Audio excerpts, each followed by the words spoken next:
Hey everyone, Angus here with Iron Bowl Fly Shop. Today we're going to be tying up an Amy's ant. This pattern's a great dry fly during the summer. Also a great fly for holding up droppers. Whether it's big nymphs, stonefly nymphs, size 4, size 6. Works really well to tie them in a bunch of different colors as well. Typically I'll tie it in like an orange color. Works really well in tans during hopper season. You can also get crazy, tie some purple stuff.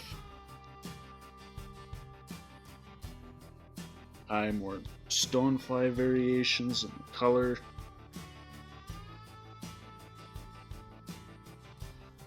So just gonna start our thread here, tying it on a Daiichi 1710. Just using UTC 140 and cream. We're going to tie that back to about the midpoint of the hook. And here we're just going to start cutting our foam. So for this, because we're tying it on a size 10, the gap of the hook is about 1/4 of an inch. So I'm just going to cut my foam here. And for cutting foam, really like using this Hareline ruler. Also really good to size beads, but because it is metal, I won't cut into it each time I'm cutting. I've had that issue before with plastic rulers. And we're just going to start notching the foam here for the ant. So that one we'll just cut a fork into. And this one, we'll just create a stonefly body, cutting both sides. Give it a nice tapered look. Now we're ready to tie in our foam. We're just going to tie this in here, same spot around the midpoint.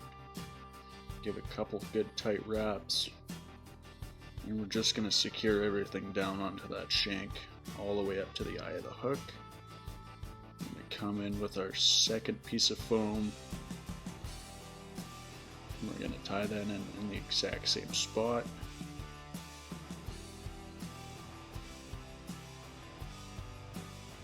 Next we're going to come in here with our round rubber legs. Today we're going to use brown.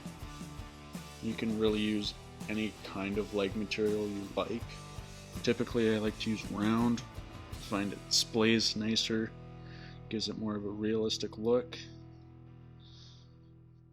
And we're just going to tie those in on both sides here.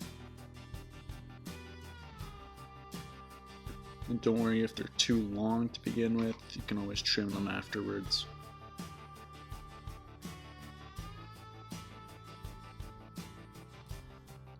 Next step here, we're going to come in with our hackle.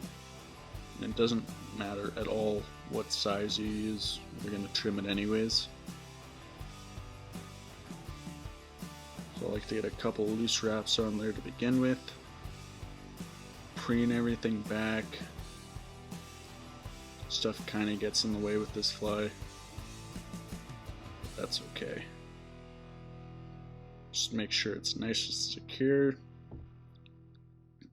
Typically this fly is tied with Krystal chenille. So once this tied in, I'm just going to come in with a little bit of UV resin. Just going to use the Loon UV clear in the flow. Just get a little bit on the foam there, then I'll come in with my infinity light. So now that we have our hackle tied in, I'm going to come in with some low-tax wax.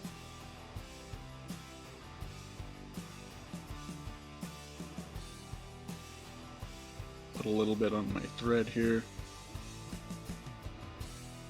Typically this fly is tied with Krystal chenille. Today we're just going to use ice dub.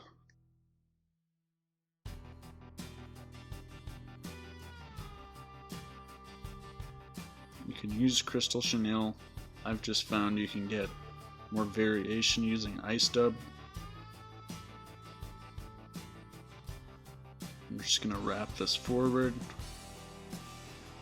So once I get to about a quarter of the way to the eye of the hook, I'm just going to stop here. And then I'm going to start wrapping my hackle. We just need to leave room for the rest of our tie-ins. Found the biggest thing with this fly is keeping her proportions right. So about a quarter from the eyelet to the point of the hook is where we want everything to be tied in.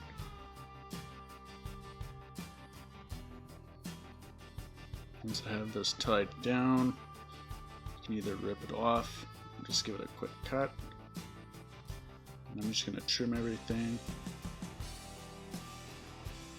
I like to leave a little bit of hook gap just so my hackle doesn't interfere.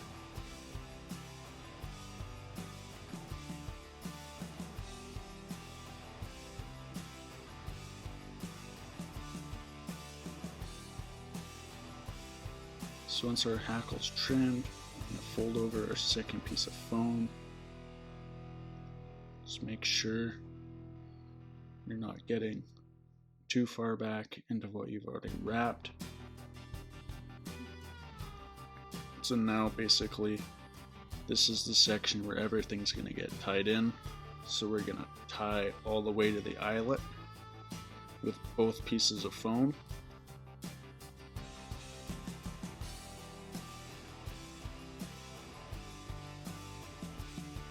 I'm just going to trim this bottom one here quick.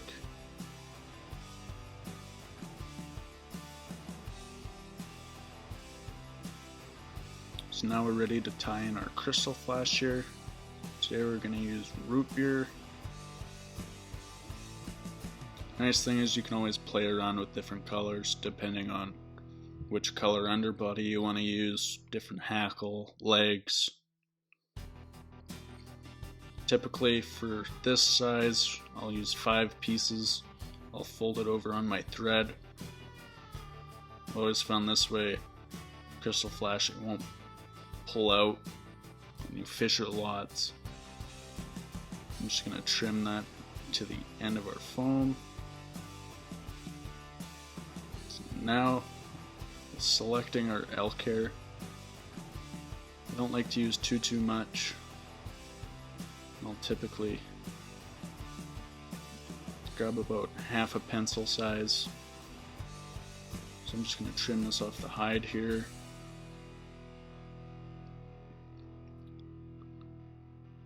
The thing with elk hair, there's always quite a bit of underfur. So I'm coming in with the Loon underfur tool. It's really awesome just to get those nasty little fibers out from underneath. You can do this as many times as you want. So now I've got it nice and cleaned up. I'm going to come in with my hair stacker. I've always found the zippies to be really nice to use rather than fumbling around with stackers and taking a piece off. The magnetic closure is really awesome when you just want to get that precise amount. Make sure all those tips line up. Typically I'll do it about twice, maybe 3 times, just to make sure all those tips line up perfectly. You don't have to hit it against your knuckles. You can use a table. Now we're ready to tie this in. Same thing with the Krystal flash. Just want to tie this in at the end of the foam. And as I tie this in, I'm going to work my thread through all of the elk hair fibers. We're going to be trimming it out anyways, so don't worry too much about trapping them. We're going to cut them out anyway.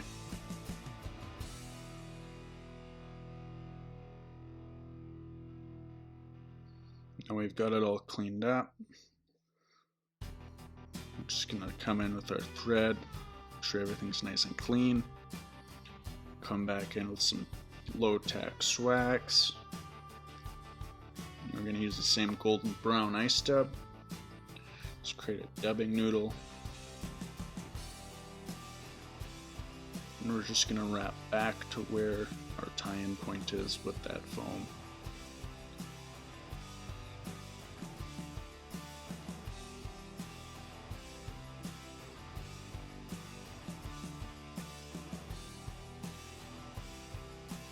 Just going to add a little bit more.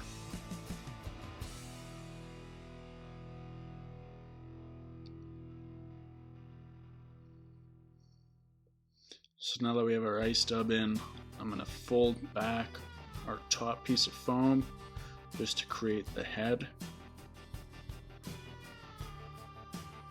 Just going to trim that foam.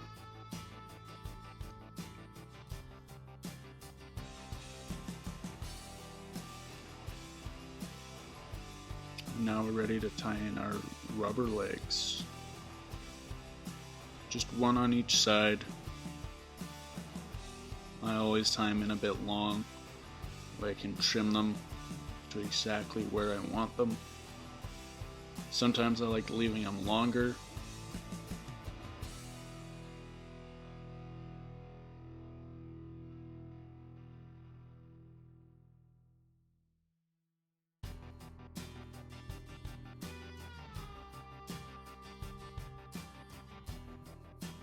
So once those are nice and secure, I'm going to come in with my whip finish tool.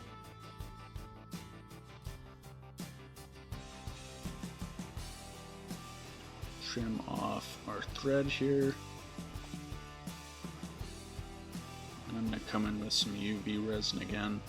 Just make sure everything's nice and tight. Come back in with my light. Give everything a good zap.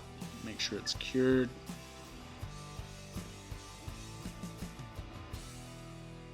Just about done here, just going to do a couple cleanups.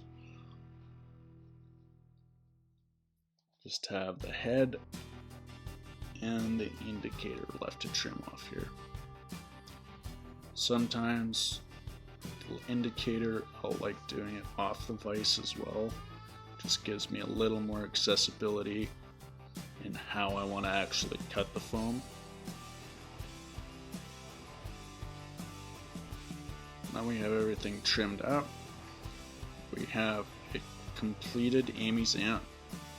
If you guys have any questions, feel free to give us a message on Instagram, YouTube, send us an email. Happy tying.